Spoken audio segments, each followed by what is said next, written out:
A gente tem que estudar para ficar inteligente, sabido, e não para ser burrinho de carroça, botar um negocinho assim na vista e ir para onde o carroceiro quer levar a gente. Meus caros, olha, a gente hoje vai para, como é o nome do capítulo, a gente vai para o capítulo 15 hoje, que é a construção de sentido.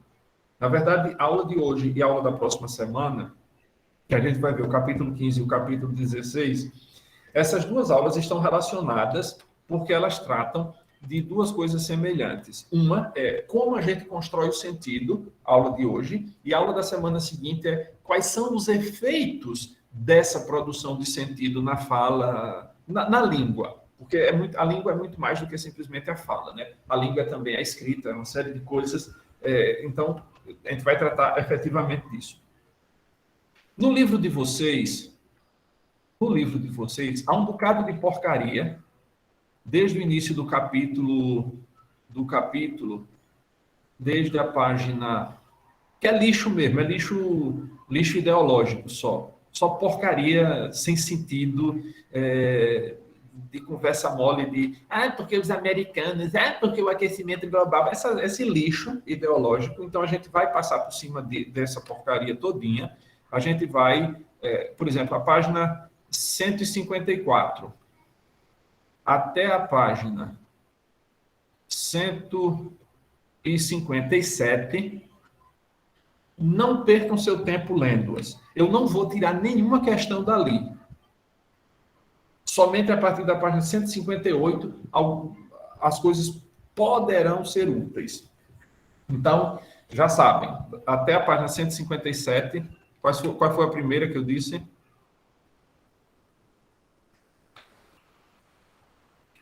154 até a 157. É só lixo. Não percam seu tempo com isso. Aí, vejam lá.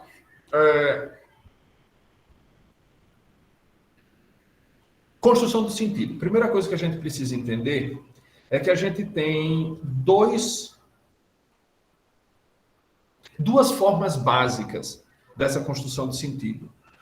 Ou você lembra-se da aula da semana passada, que a gente falou do sentido real denotativo, que era não o sentido, mas a função referencial da linguagem, né? Que você está dizendo aquilo que efetivamente é. Se eu chego para vocês, sei lá, cadê? Tenho que encontrar coisa aqui na minha mesa. Se eu chego para vocês e digo, isso é um cachimbo? Isso é referencial, porque isso efetivamente é um cachimbo. Agora, se eu chegasse para vocês e dissesse, isso daqui é uma flauta. Essa não era uma linguagem que estivesse expressando o que fosse isso aqui. Então, a gente tem, na linguagem, duas possibilidades de sentido. Você tem o sentido real da coisa. Você quando diz que uma coisa é aquilo, a coisa é exatamente aquilo. Então, basicamente, a gente está retomando, vejam, de uma maneira mais direta, aquelas coisas que a gente viu lá no suporte de aprendizagem. Quando eu disse, naquela época eu dizia, daqui a uns dias a gente vai ser criminalizado por dizer que a grama é verde, porque algum imbecil vai dizer, não, mas não é verde, a grama é vermelha. E aí os jornais vão divulgar isso, e aí os partidos de bandeira vermelha vão divulgar isso, e qualquer pessoa que diga que a grama não é vermelha, essa pessoa vai ser cancelada porque está difundindo fake news, que é o nome bonito para quem discorda de quem está no poder, né? De quem detém o poder, porque uma coisa é estar no poder, outra coisa é ter o poder. Como uma vez disse o Zé Disseu, lá do PT, que tomar o poder é muito diferente de ganhar as eleições. E ele estava certíssimo, e ele sabia do que estava dizendo. Então, quando a gente fala da linguagem referencial, a gente está falando do sentido real. Esse sentido real, ou literal, é aquilo que a gente chama de denotativo. Sentido denotativo. Lá no livro, na página 158, dentro de um quadrinho lilás, tem num tome nota. Se vocês estiverem com o livro por aí, deem uma olhadinha. Diz assim, sentido literal ou denotativo é o significado básico de palavras, expressões e enunciados da língua. Então, se eu digo cachimbo, se eu digo celular, vocês sabem que há uma ligação. Há uma ligação entre o referente, a coisa de verdade, o referente, e existe um vínculo, existe uma ligação entre o nome e o referente. Então, quando eu digo isso, você entende exatamente isso. Agora, a gente viu também, quando a gente estava na semana passada estudando as funções da linguagem, a semana passada e a anterior, a gente viu na semana passada a chamada função poética da linguagem. Essa função poética da linguagem é a possibilidade que a gente tem de trabalhar as palavras para muito mais além do que elas possam significar.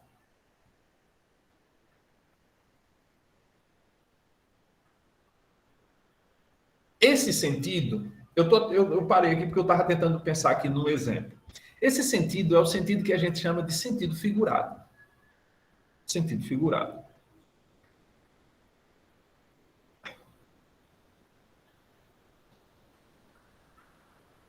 Eu acho que eu dei esse exemplo com vocês lá no suporte. Eu vou retomá-lo aqui e vou tentar pensar no outro também. Quando você pega uma poesia, antes disso, deixe-me só ver aqui se eu encontro um material para compartilhar com vocês. Aqui. Então, quando a gente pensa no signo, e aí eu não escrevi o linguístico, mas é o signo linguístico, né? O que é o signo? O signo é a junção dessas duas coisas aqui, olha, do significante e do significado. O que é o significante? O que é o significante? O significante é aquilo que você escuta, é a sequência de sons que vai fazer você ouvir determinada coisa. Então, quando você pensa, quando você ouve essa sequência MESA, mesa, imediatamente na sua cabeça aparece um significado. Esse significado, que aí está representado pelo desenho, tanto pode ser a figura que você tem na sua cabeça, de mesa, como, isso é chamado de conceito, como a ideia que existe, o que é uma mesa. Esse conceito, esse significado, vai fazer com que você consiga perceber uma série de coisas que aqui você também poderá chamar de mesa, ainda que ela não tenha, por exemplo, esses 4 pezinhos. Se você olhar imagine que vocês não soubessem da carteira escolar.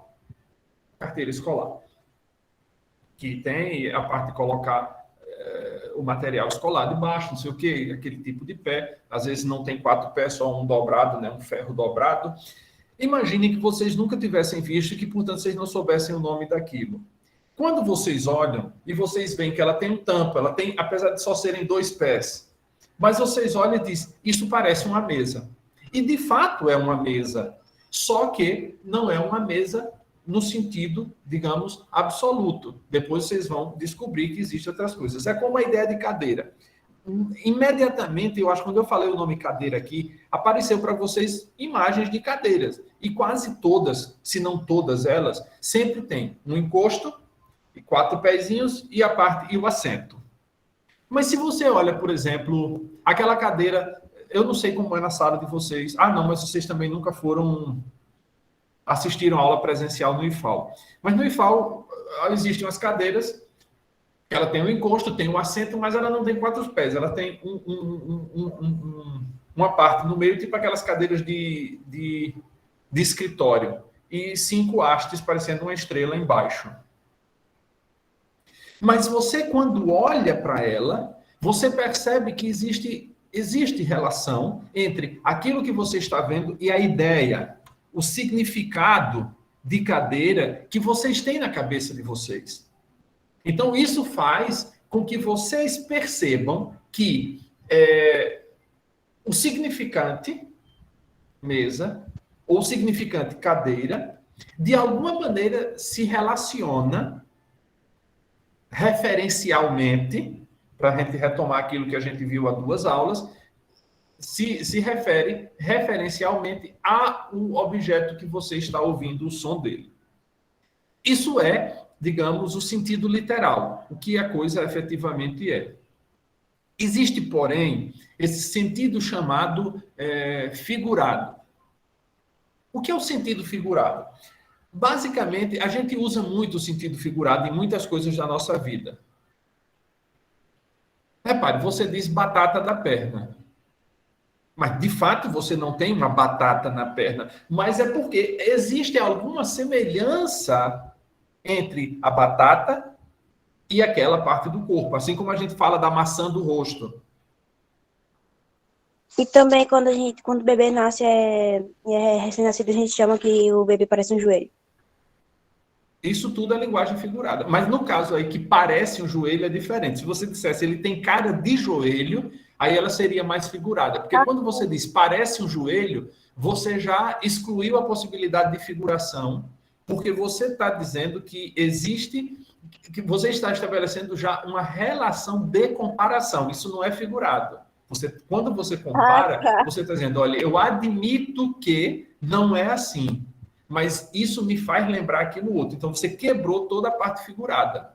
Mas quando você diz todo bebê tem cara de joelho, aí sim é figurado. É uma Acho que eu falei errado. metáfora. Acho que eu falei Agora, errado. então, o que é que acontece com a linguagem figurada? É que você tem o significante é o mesmo. Vamos pegar o exemplo de Gislane, cara de joelho. O joelho, só o joelho. Esqueçamos o cara por enquanto. Quando você vê o significante joelho, você já tem um significado para aquilo na sua cabeça. Agora, quando você ouve dizer que um bebê tem cara de joelho, você não vai pensar num joelho de verdade como parte do corpo. Do mesmo jeito, quando a gente fala de pé da mesa, a gente está usando o pé analogamente, ou por analogia, ou figuradamente, com o que a gente entende por pé. Porque o que é o pé em relação aos animais, por exemplo? São aqueles pelos quais a gente consegue se suster em pé. Como na mesa, essas quatro hastes verticais aqui são aquelas com as quais a gente tem que a mesa se põe em pé, então isso aqui são o pé. Mas figuradamente a gente usa isso. A linguagem figurada é, portanto, quando o significante não muda, mas o significado ganha outras conotações. Aí vejam, você ouve um poema. Tinha uma pedra no meio do caminho, no meio do caminho tinha uma pedra. Duas possibilidades de a gente interpretar o poema. Literalmente, quer dizer, a pessoa ia caminhando numa estrada e encontra uma pedra, um mineral, uma rocha. Mas aí eu acho que não existe lirismo nenhum nisso, né? Não existe poeticidade nenhuma nisso, e uma pedra ser uma pedra. Mas quando você repara que no meio do caminho tinha uma pedra no meio do caminho, e você pensa, como diz Dante no início da Divina Comédia, o primeiro canto do inferno diz assim: no meio do caminho de nossa vida me encontrei em uma treva, em uma selva escura. No meio do caminho de nossa vida. Aí a gente pensa, será que o caminho ali, aqui Drummond se está referindo, não seria eventualmente a nossa vida? Se o caminho é nossa vida, uma pedra no meio desse caminho não pode ser algum problema, alguma dificuldade? Sim. Entenderam? Quando a gente parte para isso, para esse lado poético, e não só no lado poético, vocês já perceberam que a gente usa a linguagem figurada no nosso dia a dia. Né? A Mas é maçã do sempre. rosto, a batata da perna, os pés da mesa. Isso é linguagem figurada, porque efetivamente isso daqui não é uma maçã. A menina dos olhos. Não tem uma menina dentro dos olhos, mas assim é que a gente trata figuradamente. A linguagem poética, e aí é uma coisa bonita que a gente vai encontrar na linguagem poética, é que é uma coisa que se chama ressignificação, preste atenção, ressignificação do signo linguístico. Quer dizer, você vai atribuir ao signo valores que estão para além do que ele poderia significar. Agora, essas atribuições de sentido, elas não se dão de qualquer forma. Vejam, quando a gente chama isso daqui de pé de mesa, a gente, ainda que saiba que efetivamente aquilo não são pés, mas a gente sabe que existe uma relação entre aquilo que a gente chama de pé e aquilo que é o nosso pé e aquilo que é o pé da mesa. A gente estabeleceu uma relação. Então, existe uma motivação entre um e outro. Vejam, você tem um animalzinho, um cachorro, um gato, um coelho, o que seja. Mas vocês já repararam que, tecnicamente, os animais, esses quadrúpedes, eles têm patas. As patas dianteiras e as patas traseiras. Mas como é que a gente, com os nossos animaizinhos de estimação, carinhosamente chamamos as mãozinhas e os pezinhos? Porque a gente estabeleceu a relação que aquilo que está mais perto da cabeça desses membros são as mãos e o que está mais longe são os pés. Mas não que seja mão nem pé efetivamente. Porque todos eles, os 4 membros, são patas. Talvez a gente pudesse, essa relação, nos primatas, nos macacos, nos chimpanzés, nos saguis, porque existe uma relação muito, vamos dizer, estrutural entre o ser humano e o macaco, que todos fazem parte de uma classe, eu não sei nem se essa classe ainda existe em biologia, mas dos hominídeos, quer dizer, aqueles que são semelhantes a seres humanos, que guardam certa semelhança. Então, você pode pensar que os macacos têm mãos e pés, muito embora os pés são chamados de palmiformes, quer dizer, têm formas de palma.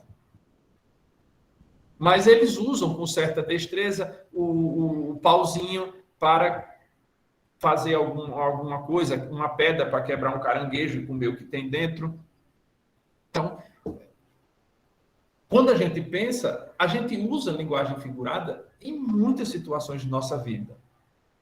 Não é algo que nos seja estranho. Talvez a gente não soubesse nomear isso, mas a gente usa. Até mesmo quando a gente não sabe o nome de alguma coisa, a gente atribui um nome que nos seja familiar. E que o outro, de sua parte, vai entender. Deixa-me fazer aqui uma pergunta. Fazer-lhes uma pergunta.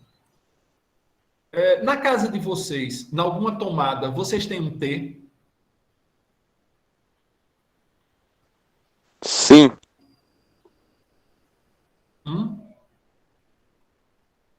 Eu acho que já teve. professor. Aqui na minha tem. Mas vocês sabem qual é o nome daquele bichinho? Não. Só que Conectou, todo mundo chama alguma de coisa T. assim? Não, eu acho, se eu não me engano, ele chama-se Benjamin. Deixa eu ver aqui no dicionário. É Benjamin. Oxi. Peraí, professor, desculpa. Eu só chamei meu passarinho que tá aqui.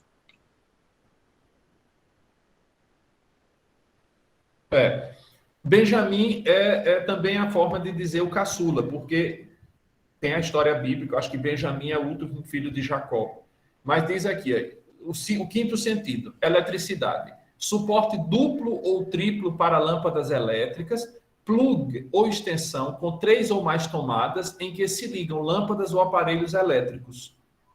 O nome disso é Benjamin. Só que ninguém chama, e olha que vocês de eletrônica, mas obviamente vocês estão no primeiro ano, nunca nem ouviram falar que esse nome, salvo alguns. Mas a gente chama de T. Por quê? Figuradamente, porque a maioria dos Benjamins tem uma forma de T. Eu vou tirar aqui, eu rapidinho tenho um. Aqui, um T.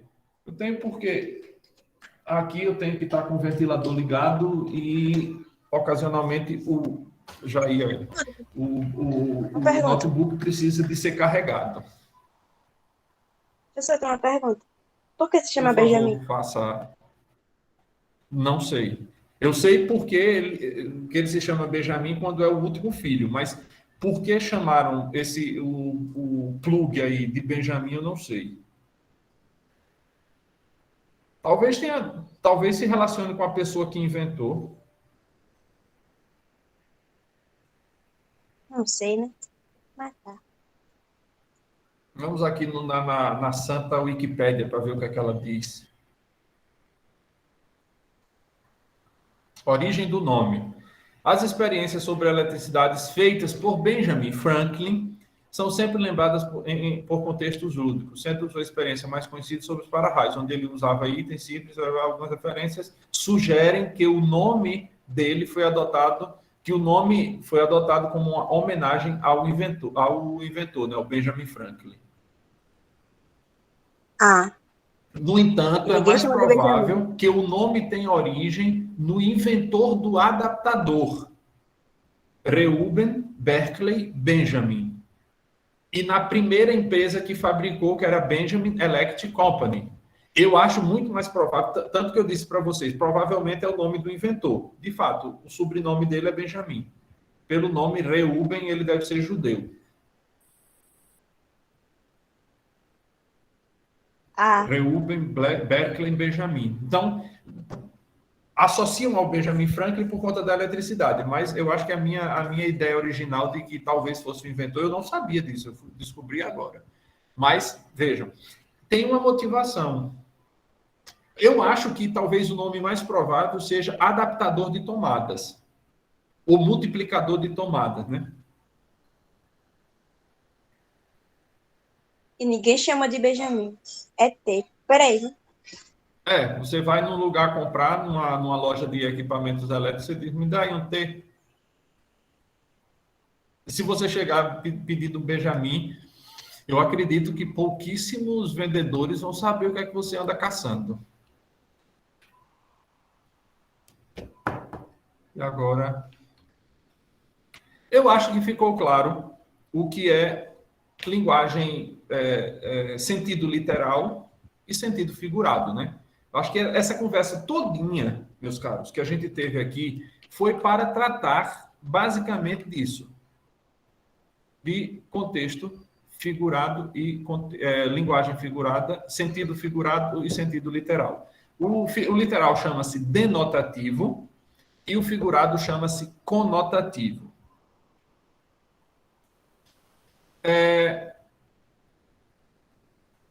Em que momentos a gente vai esperar o uso no texto de uma linguagem figurada e de uma linguagem literal, né? Uma linguagem denotativa ou uma linguagem conotativa? Conotativa é figurada, denotativa é real. Quando é que a gente vai encontrar isso? Veja. Quando você está lendo um jornal, você não esperaria, ou um artigo científico, mas bem, não vou falar de jornal não, porque os jornais hoje são uma porcaria.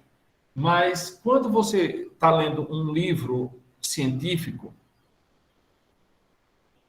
um livro, sei lá, você vai ler um livro sobre eletrônica. Você não vai esperar e nem se deveria encontrar num livro de eletrônica linguagem figurada. Porque não é o lugar, sabe? Em ciência, quando você diz que a água entra em ebulição a 100 graus Celsius, numa pressão normal de atmosfera, você não tem espaço para dizer o que será que o autor queria dizer quando ele disse que a água entra em ebulição a 100 graus Celsius. Meu caro, ele só quis dizer isso mesmo. Não tem nada para além disso. Porque esse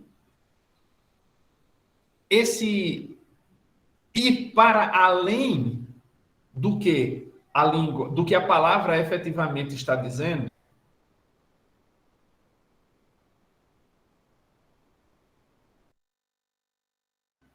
mas isso é tarefa ou da linguagem poética, literária, ou, vejam, ou da linguagem comum. Como eu disse, a gente, no nosso dia a dia, utiliza demasiadamente esses termos. Existe há uma pintura.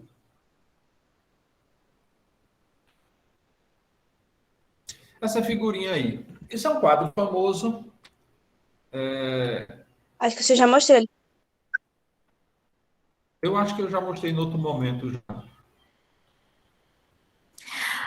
Eu já vi essa imagem. Tipo, ele representa um cachimbo, mas, se eu não me engano, ele não queria representar um cachimbo. Não. A coisa é muito mais simples, Amanda. Aí está escrito, ceci n'est pas une pipe. Isso não é um cachimbo. De Eu não fato, sou não é bilíngue, um meu cachimbo. Isso é filho. uma figura de um cachimbo. O senhor já Entendeu? mostrou. O senhor já mostrou pra gente. Entendi. Isso. Ceci est une pipe. Isso é um cachimbo. Meu Isso. filho. Então, Vai, quando porque ele diz isso não é um cachimbo, de fato ele está certo, porque isso que a gente está vendo é uma pintura, é um quadro que está representando um cachimbo. Mas, efetivamente, a frase que René Magritte, colocou na pintura, ela está perfeitíssima. Você diz, mas é tão bonito, tão bem feito, como é que isso não é um cachimbo? Não, não é, isso é uma pintura. Isso representa um cachimbo, mas não é efetivamente um cachimbo. Entendi. Dizem que Picasso, eu não sei se vocês conhecem as obras de Picasso. Picasso era um Já pintor ouvi falar. espanhol do surrealismo, eu não sei qual era. Eu vou pegar aqui uma obra de Picasso. Essa do cantinho direito. Essa daqui. Olha. Essa representação aqui, uma pessoa chegou e olhou e disse, Vige, isso daí nem parece uma mulher. Horroroso. Essa pintura. Aí Picasso credo. disse, sim, mas ela não é uma mulher, isso é uma pintura. Mesmo que fosse uma muito bem representada, mesmo que fosse essa daqui, olha. Isso não é uma mulher, isso é uma pintura.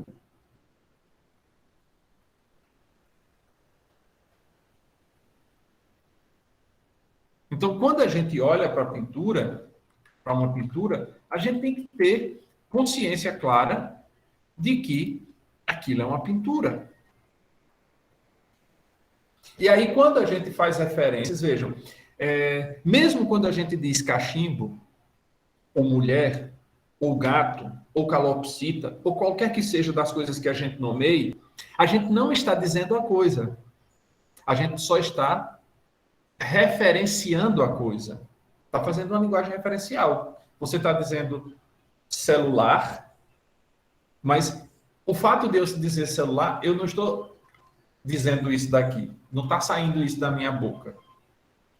Eu só estou dizendo que representa este outra coisa aqui. Alguém queria falar, acho que foi Arthur, Matheus, não sei. Eu. Olha, eu Diga aí, vi uma Matheus. bolsa branca. Aí nela estava escrito, essa bolsa é verde, porque é ecológica. Sim. É uma linguagem figurada, não deixa de ser. É. Porque aí você tem que entender que o contexto de essa bolsa é verde, pelo fato dela ser ecologicamente correta, tem uma razão de ser. Ela não se referia à cor, mas ao processo de fabricação. Interessante. Isso é figurado. Porque você está indo para além do sentido que a palavra verde está denotando ali naquele momento. Denotar é dizer o que é. A conotação dela é que vai para além. Esse é que é o sentido. Então, a gente normalmente não espera encontrar num texto científico esses usos figurados. Porque o texto científico ele tem que ser claro, preciso, objetivo. Não pode ir para muito mais do que aquilo que ele está efetivamente dizendo. O que é que eu estou aqui que não está aparecendo? Vixe, o meu... Mas se for uma foto, aí já não é uma figura. Não, o fato de ser uma foto, a não ser que ele diga que você olhe e a coisa esteja dizendo, isso é isso. Não. Na imagem vai estar representada alguma coisa. E aí, Como se fosse obviamente, o contexto... Oi? como se fosse um desenho. Mas se for uma foto, Sim. não Aí o que é que tem a seria. foto? A foto não estaria representada porque realmente é aquilo. Não, porque uma foto minha não sou eu. Senão haveria dois ou tantos de mim quantas sejam as fotos. Uma foto de mim é só uma representação minha. Então é a mesma coisa. A mesma coisa é o quê? Não Quase entendi. isso, quase. Ainda, Gisane, ainda que seja uma foto, ela é só uma representação, ela não é a coisa fotografada. A ideia é a mesma do Ceci Nespar na pipa. Isso não é um cachimbo. A ideia é a mesma. Não entendi, calma. Calma, se eu tirar a Peraí, foto, viu? tirar uma foto de alguém, Olha não é a aqui. pessoa. Não se assustem. Isso é a minha foto. Isso sou eu? É. Não. Não. Eu sou Não. esse daqui. É a Isso representação, daqui é a é apenas representação a do senhor. minha foto. Mas se você conversar com esse meu retrato, ele não vai lhe dizer nada. Oi, Hudson.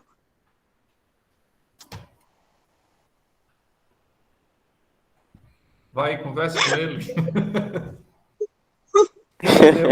A foto, por mais precisa que ela seja, é ainda uma representação.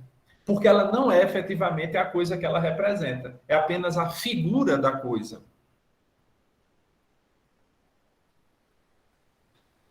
Tem uma música que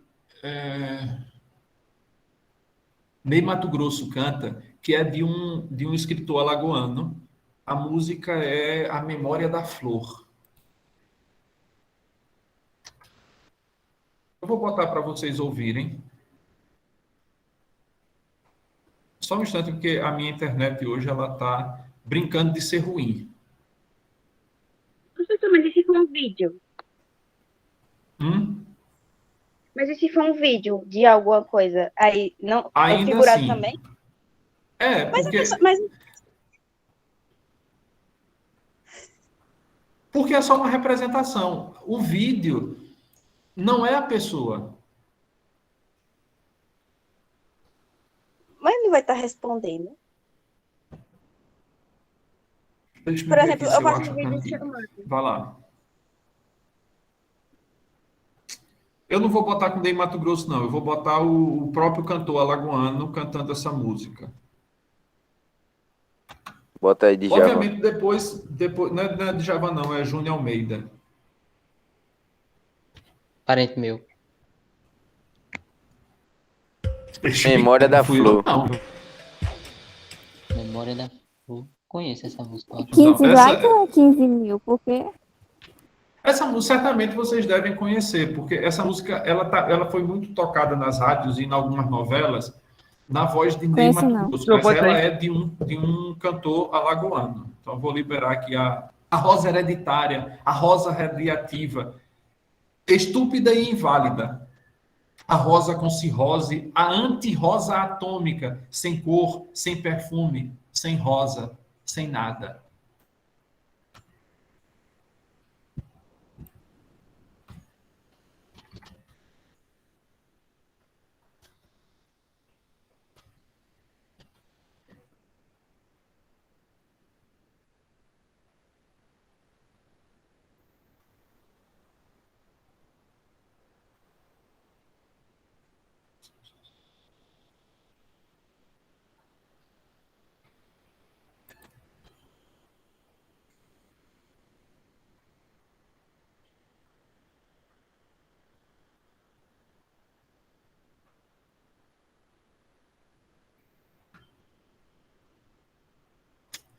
Eita, que hoje minha internet, se ela é ruim hoje, ela está se amostrando.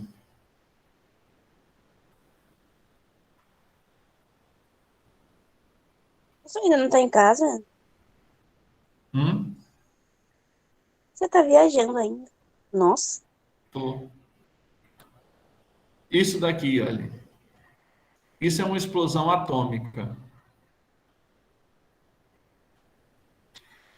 Talvez pensando nisso, que nessa explosão atômica, que Vinícius compôs o chamado Rosa de Hiroshima. Porque em Hiroshima e Nagasaki, em 1945, é que foram lançadas as duas primeiras bombas atômicas desenvolvidas durante a Segunda Grande Guerra.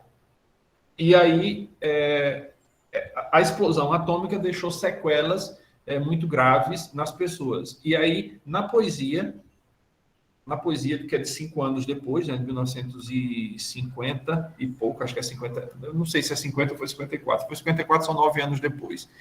Então, a essa estrutura que Vinícius está chamando de rosa, a rosa de Hiroshima. A anti-rosa atômica. Não era rosa, não era nada. Era só uma lembrança. Toda vez que eu escuto essa música, A Memória da Flor, eu me lembro dessa poesia de Vinícius e sou levado a pensar nessa figura também. Porque isso aqui não é uma rosa, mas é a lembrança da figura da rosa que existe na minha cabeça. Ele pensa que a explosão parece uma rosa, parece mais um cogumelo. Mas isso porque ela está parada. Quando ela está se expandindo, ela parece uma florzinha mesmo. Ah, tá. Peraí, eles realmente tiraram uma foto da explosão? Deu pra tirar uma foto da explosão? Não, essa daí é porque depois teve outros treinos, né, com bomba atômica. Não foi da rosa, da explosão efetivamente de Hiroshima, mas foram de outros treinos. Eles ficavam praticando no mar as bombas atômicas e eventualmente tiravam algum retrato delas. Mataram os bichinhos dentro do mar. Olha, preservado.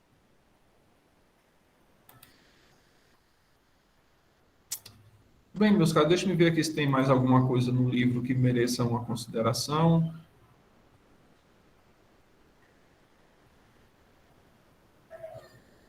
Eu tenho bichinho Ah, de tem estimação. uma historinha interessante aqui. Vou compartilhar, está no livro. Não é o que o pai do bateu as botas? É, Eu li. ali. Meu pai finalmente bateu as botas. Quem tiver com o livro aí já pode olhar. Quem não tiver, eu vou compartilhar a imagem aqui e aí fica mais fácil. É mais bonito vendo. E aí, com essa imagem, a gente termina a aula de hoje. Essa parte da música, eu não vou deixar lá na gravação, viu? Não, talvez eu deixe. Da copyright? Aqui. O YouTube fica cheio de frescura quando tem isso. Aqui o menino chega para a mocinha, para a colega e diz: meu pai finalmente bateu as botas. Repare o texto, né? Finalmente bateu as botas. E quando foi isso? Pergunta a mocinha. Hoje. Entendi. Ele estava doente? Não. É que as botas estavam sujas de areia. Só que o que é que a gente entende? Que bater as botas para a gente é morrer. Isso. É a linguagem figurada. A linguagem figurada também pode gerar esses toques de humor. Porque o que é humor? Humor é quando você... um significado inesperado aparece da frase. Que nem o passarinho. E o humor negro? O humor negro é quando esse humor é chamado de humor negro quando ele é malvado, né? Tem nada a ver com cor de pele, mas porque a cor de pele é preta. Não tem nada a ver, mas a galera do mimimi, do politicamente correto, quer impedir de se dizer tudo, mas daqui a pouco vão querer impedir de dizer que o céu à noite fica negro. Mas, então, meus caros, é isso. O sentido literal é o sentido real, o sentido figurado é o sentido que extrapola os limites do razoável, do real, mas não é feito de qualquer forma. Não é feito de qualquer forma. Com uma certa proporção. E tem que haver algum tipo de relação que se estabeleça. Então, nas coisas que a gente viu na aula de hoje, algumas delas ficaram, portanto, eu tentei mostrar para vocês as relações que se estabelecem. Quando a gente viu a história da rosa, a da pedra, né? Essas coisas. Eu acho muito estranho quando, numa aula de literatura, um professor chega e coloca uma poesia ou uma obra de literatura e pergunta coisa do tipo: o que é que o autor queria dizer? Bom, eu não sei o que é que o autor queria dizer. Também não me interessa o que o autor queria dizer. Me interessa o que é que a obra está dizendo para mim que estou lendo naquele momento. O que ele queria dizer tem pouca importância.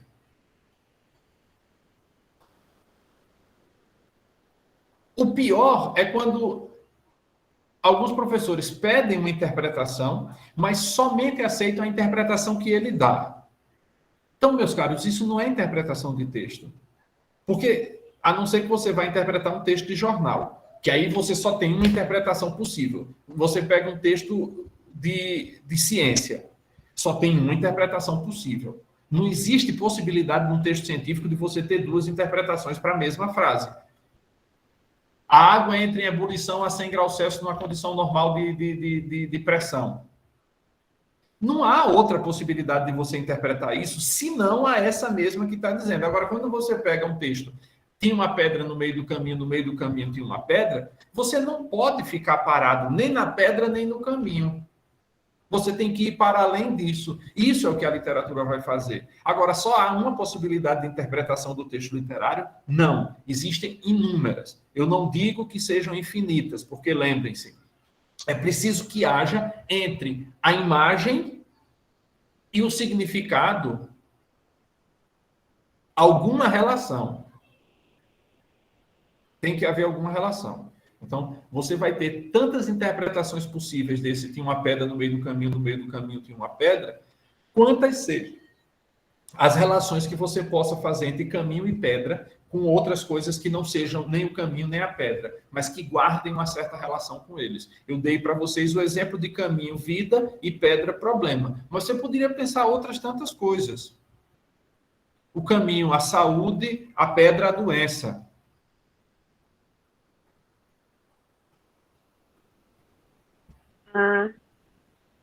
O caminho, o jogo online, a pedra, a internet ruim. Nossa, professor. Essa internet. Mas são coisas que você tem que ter uma relação, você tem que estabelecer uma relação. Claro, algumas dessas coisas que eu disse aqui, eu extrapolei o limite literário para um limite de aplicação prática na vida. Eu já disse para vocês uma vez, é porque eu só estou aqui em casa agora que eu só estou com a Bíblia em hebraico, mas ela não serve. Nossa. Para o que eu quero exemplificar, não. Bíblia em hebraico? Nem entendo grego. Hebraico, sei lá. Mas o senhor entende? há um capítulo interessante num profeta chamado Ezequiel, capítulo 37 de Ezequiel, que conta a história do profeta no Vale dos Ossos Secos. Quando eu leio aquilo, interpretando figuradamente, porque eu não dou muito... Eu não sou uma pessoa religiosa, quer dizer, religiosa, assim, eu não tenho nenhuma religião, portanto, uma coisa que um padre, que um pastor diz, que um rabino diz, pode ter significado ou não para mim, se eu aceite a explicação que ele dê. Então, eu não estou atrelado a nenhuma religião, por isso eu não estou atrelado a nenhuma forma de ver o mundo que seja dita religiosa. Aí, quando eu leio esse texto de Ezequiel, deixa eu ver aqui, eu tenho a Bíblia aqui no celular, deixa eu ver se eu acho aqui. Ezequiel 37. Esse texto de Ezequiel eu acho interessante, porque para mim, como professor de português, eu acho que ele fala do ato de escrever. O texto que eu vou usar é da versão que eu gosto mais, que é Almeida Revista e Corrigida, a linguagem mais complicada. Veio sobre mim a mão do Senhor, e o Senhor me levou em espírito e me pôs no meio de um vale que estava cheio de ossos. E me fez andar ao redor deles, e eis que eram muito numerosos sobre a face do vale, e estavam sequíssimos. E disse-me: Filho do homem, poderão reviver estes ossos? E eu disse: Senhor, tu o sabes. Então me disse: Profetiza sobre estes ossos e dize-lhes: Ossos secos, ouvi a palavra do Senhor. Assim falou o Senhor a estes ossos: Eis que farei entrar em vós um espírito, e vivereis, e poreis nervos sobre vós, e farei crescer a carne sobre vós, e sobre vós estenderei pele, e porei em vós um espírito, e vivereis e sabereis que eu sou o Senhor. Então profetizei, blá, blá, blá, blá, houve um rebuliço, os ossos se juntavam, cada osso ao seu osso, e eis que vieram nervos sobre eles, e cresceu a carne, estendeu-se a pele sobre eles por cima, mas não havia neles espírito. Então disse: Profetiza ao vento, profetiza ao filho do homem, e dize ao espírito, ao vento. Assim diz, em hebraico tem ruach, o vento. Assim diz o Senhor: Vem dos quatro ventos, ó vento, e sopra sobre esses mortos para que revivam. Para mim, como é que eu interpreto esse texto? Não literalmente, mas figuradamente. É o ato de a gente escrever. Quando a gente vai escrever uma redação, para mim, é como isso. Você tem um bocado de ideias, que são todos esses ossos que estão espalhados no vale. Aí ele diz, uma coisa interessante, ele diz que cada osso se juntou com o seu osso. Então, você tem que procurar as ideias que se encaixem. Cada osso procurando o seu osso. Depois ele diz, aí cresceram nervos, e cresceu a pele, cresceu carne, cresceu a pele. Vejam, são coisas que quando a gente vai escrever uma redação, a gente tem que ir tudo organizadozinho. Você tem que ajuntar os ossos, fazer o esqueleto da sua redação, e depois você vai colocando nervo, carne e pele. E por fim, o sopro, o ruach, o espírito. Que aí a sua redação vai estar uma redação bem organizada, bem feita. Agora, essa é a única leitura possível desse texto? Não. Se você pedir a um padre, ele vai dar uma explicação desse texto. Se você pedir a um pastor, de qualquer que seja das confissões religiosas que existem, ele vai dar uma interpretação.